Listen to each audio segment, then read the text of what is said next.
Well, happy June, everybody. Well, it was June last week too, but Yeah. it really feels like June now. The weather's hot. We got a May market update for you. So, welcome back to the Calgary Real Estate Show. Or if this is your first time watching, welcome. We are live, and you can, whether you're watching this live or later, on Facebook, LinkedIn, and YouTube, multiple channels. I'm seeing 7 different channels you could be watching this on. We're Nice. like a news channel now. Yeah, basically. Try to get out to the people, right? Exactly, Exactly. exactly. Well, big week here. Jaden's going to go through the recent interest rate news, and we're going to be recapping May. But before we do that, we're going to jump into our weekly stats. And the story of these weekly stats is the story we're going to tell in May as well. So for the umpteenth consecutive week, we had more sales than new listings. You can see there too. Sorry, I'm having issues with my eyes again today. Maybe it's an age thing.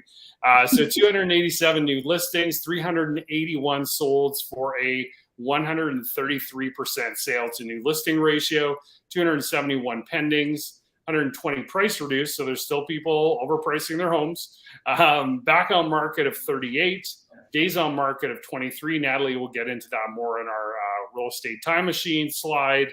And our active detached bumped up slightly. That's really hashtags in terms of percentage differences. And then our total active there definitely up from last week. But my sense is that's all on the condo side, because there's just no inventory on the detached side. I know that for sure. Certainly not increasing. Natalie. All right. In the real estate time machine, this week, new total sales was 715. Last year, this week was 670. So it's up 6.72%.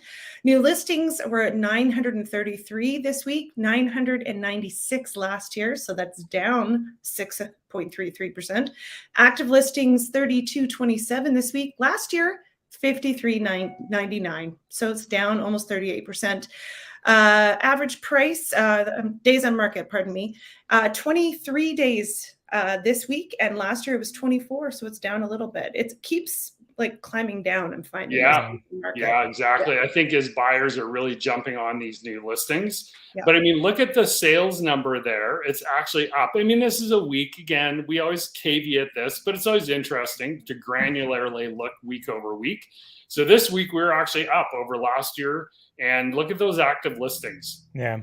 It's crazy. Yeah, it is craziness. So, Jaden, I know there was an interest rate hike yesterday. So yeah, it's fun times to be a mortgage broker, right? Yeah. Like it's you think you're getting a little bit of relief from everything, and it was actually a bit of a shock. There was some economists kind of putting in a 50-50 chance. Vast majority of people that I follow just thought the chance was slight, less than a quarter percent chance of it actually happening, but it happened. And so why did it happen? This quarter point hike now at this point in the market, and of course you're not seeing any of this in the current variable rates. For instance, that 5.7 on the 5-year fix is actually now a 5.95, but there's some lenders that will update at the beginning of next month, so you'll have that kind of for the rest of the month you'll have that 5.7, but it's actually 5.95. But really, what happened is the Bank of Canada knows that this interest rate hike in a material way is not going to make any difference. A quarter point hike at this point of the game, after the 4.5%, I think they've already gone up, doesn't make any difference whatsoever. It's not going to, like, that quarter point interest rate hike isn't going to change somebody's decision whether to buy or to do financing for a commercial property, any of those kinds of things. What it does is scares the heck out of people and lets them know that the bank is still taking inflation seriously, right? And so I think it was more of a symbolic hike. It was more of we know that this quarter point isn't going to stop you from getting that mortgage or refinancing or whatever, but we're still playing this game, and we are still serious about getting inflation down to 2%. They think by July, August, we'll already be down to 3%, but they're really preparing themselves for that next push. So if you're worried about that hike, if it's stressing you out, we're likely going to see quite a bit of volatility in the interest rate markets on the fixed side as well over the next couple of weeks because of it. Call a professional. Don't follow the news and make rash decisions based on that. there's conversations we can have around strategies of how to mitigate some of these hikes and keep yourself from being too exposed to them. But it's a quarter point hike. I know we've been down a long road. This isn't a panic moment, right? This is just a reminder from the Bank of Canada that they still have this tool in their back pocket. Yeah, apparently they do. Yep. Yeah. They're not afraid to use it. No, Yeah. that's right. Quick question though, for somebody that has been looking for a couple of months, talk about rate holds and how that can help them if they've done one. Obviously, Yeah. we're rewinding the tape here, but Yeah, absolutely. So if even if you do a rate hold today, if you're pessimistic about where markets are going, and so usually a rate hold, it won't be at that 449. They're usually about a quarter point over. So you'd be looking at 475, somewhere around there, and basically it'll give you a 120-day window to close a purchase, and you're guaranteed that rate. One of the weaknesses of rate holds in general depends on the lender, but a lot of lenders will only do like a 3 or a 5 year. Bless you in the background, Mark. Whereas that sneeze, I would like to point that out. It was a good mute. But there are several that will do a 1 or a 2 year fix. We're really, really pushing people against it. You got to do whatever you're comfortable with, but to lock into a 5 year fix just because you've got a lower rate hold right now, I think is risky. Yeah. But yeah, it's definitely an option if you're looking now and thinking maybe I'll purchase something in the fall. Now would be a good time to get a rate hold, because the other side of that is that if rates go down in the fall, you don't keep that 4.75. You'll go down to whatever the best rate of the day is, right? Yeah, it's a win-win, right? You're protected if rates go up, and you're not expecting rates to go up. Would that be fair to say? I think there's going to be some volatility. We're going to see them very likely go up in the short term, but I think that we're going to see quite a bit of this through the summer and the fall, a little bit of up and down, and somewhere between the low 4s and high 5s, low 4s and low 5s over the next 3 or 4 months here. Well, and I had a meeting with a mutual client of ours, Jaden, this morning, and she asked me, well, where do you see the market in a year? And it's just like rates. I mean, hey, it's impossible to tell. Yeah. All we know is this is the best time to sell a home in Calgary in the last 10 years. Yep. And can we guarantee that's going to be the case in spring? No. But again, we talk about net migration, job creation, net migration, job creation. I know I'm a broken record, but if that continues to happen, we might see prices go up, but it's impossible. It's impossible to tell. Yeah. So do whatever works for you today. Yep. Yeah. That's always my best advice, because real estate markets in Calgary cyclically in a 10-year period always go up. Rates will fluctuate. Whatever works for you. What is best for you and your family and your lifestyle? Do you need more space? Do you need less space? Blah, blah, blah. So good. Thanks, Jade. Yeah, no problem. Oh, there we go. What is that on the left? I had to put both of these in because I was like, this is my best part of my week, is finding the ugly pictures. It makes me These are epic. On the left, it's like padded. It's really horrendous. Anyway. Yeah, it's bad. Like the smells, I'm sure, just fall right off of that. Yes. And I wanted to do backsplash this week, trends this year, just because last week we were focusing on different sink materials. We've done faucets, so sort of bringing it all together. So this one is showing expanding your countertops. So that means that you're taking your counter material and you're running it up your backsplash on your wall. And it's a very stunning piece to do because you can do a solid slab almost, and it just like this is gorgeous with the really cool. I like that a lot. Yeah, I like that too. On to the next one. Glossy is back. I don't know how I feel about this. I'm a little on the fence about it. Glossy is good on the one hand that it's easier to clean, all that kind of stuff. Stuff doesn't stick to it quite as much as it does with a matte, but they're just trying to add a little oomph. And they're sort of saying, you can gloss up a subway tile and just give it a little more visual interest. So. And next, this one I love. This is Dual It Up. My picture's not super great, but basically what they did was subway tile on the lower end, on the bottom half of it. Then they put the open shelving above it, and then they did another, like the brick backsplash. So it really gives some depth to this kitchen. It's quite stunning. So I like that one.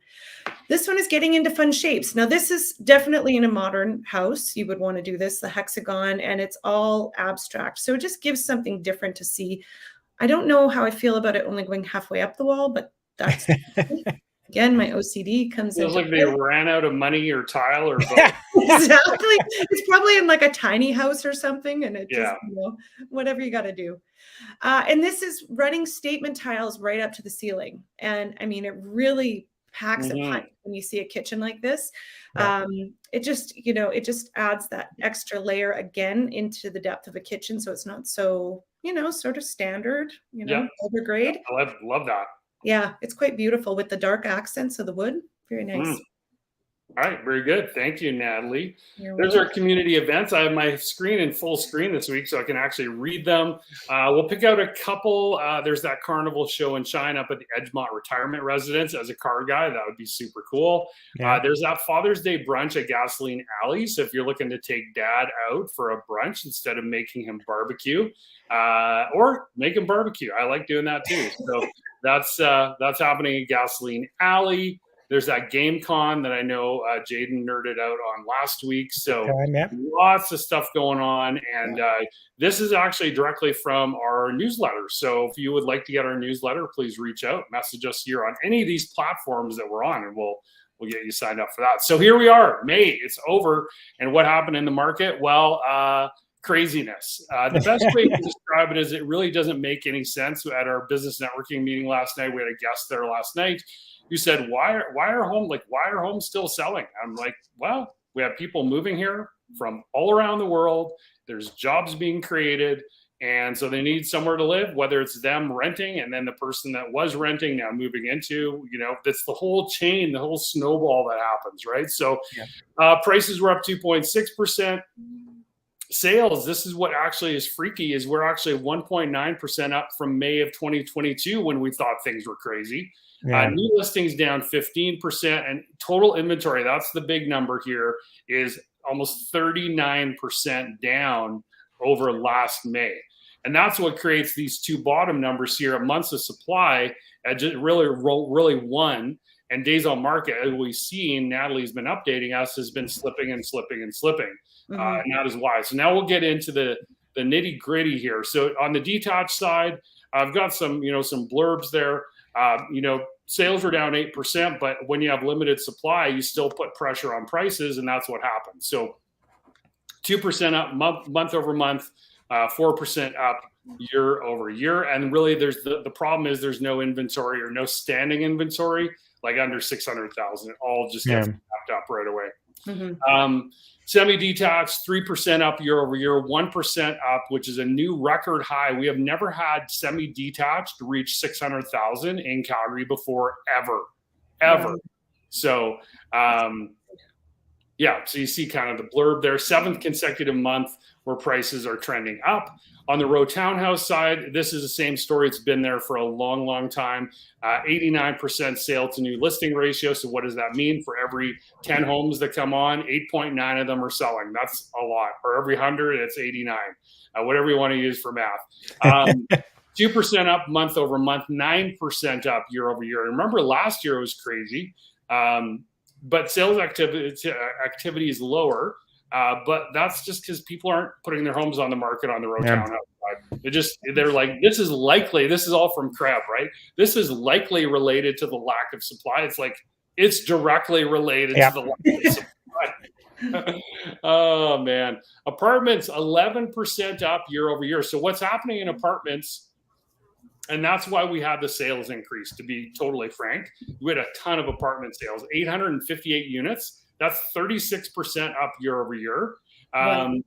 New listings of 1025. So there's actually more supply on the apartment side. Still, but an 84% sale to new listing ratio. Inventories are still 23% lower than what was available last year. But we still had price increases and a 36% sales increase, which is very, very fascinating to me. Up in Airdrie, limited supply again. This is a broken record. Prices are finally back. Like when I looked at their historical prices, they were actually down to like 470 in late fall of 2022, and they've really, really come back. And that's, again, an oversupply problem, which is now the opposite here in spring. And people always say, should I, sell in spring or fall? Well, Airdrie, you may be better off selling in spring because there was a definite drop there in fall. And then when we move on to Cochrane, 0.2% down. But realistically, if you look at the story inside the story, very limited new listings hitting the market. 135 came on, 122 sales. So that's a 90% sales to new listing ratio, just 1 month of supply in May. And then in Okotoks, 4% up year over year. The April price was 571.8, 575.9, which is a new record in May.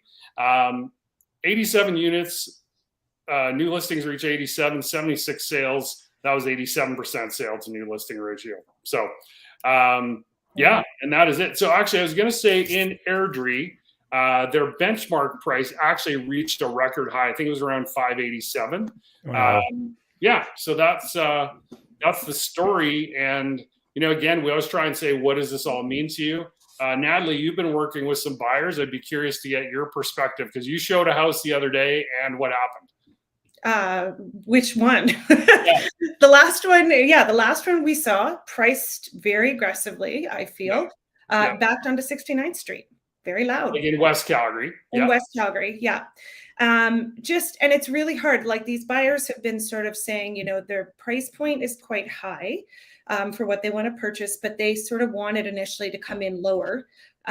It's not working. Like we're looking at this. I pulled up the market stats for them and showed them the last 45 days, and houses in that, in West or in Springbank Hill and West Springs were selling at basically 100 to 110% over list. And those are on $1 million properties and plus like 1.2, 1.3. So I think it's just being realistic. I feel bad for buyers right now. Wish we could find them something that, wasn't snapped up in a day, Yes. down and off, but it's par for the course. So I think they're finally sort of going, we have a direction. So, yeah, exactly. And then, and on the selling side, and thank you for that. And that's really, that's a good example, right? That's in the $1 million price point range. And on the selling side, really the challenge for you is if you're staying in Calgary is finding your place first. And like I said last night in our networking meeting, there's a lot of different strategies we can employ. Everything from, hey, let's do a really long possession. Like I'm talking 90 days, buy the place, get your place sold. And if you have a relatively decent house, it will sell in this market, right? So there's a lot of different ways to. I was going to say cut the cheese, but slice the pie, whatever. It is. You know me, I'm so verbose, but yeah, there's a lot of different ways you can do it. It doesn't have to be the traditional sell your house, and then do a buying. An offer with subject to sale buyer's home because nobody in their right mind is going to accept that in this market. But there are ways to do it, right? So talk to us. We know what we're doing. Been doing this for a long time, and that's all I have to say. All right.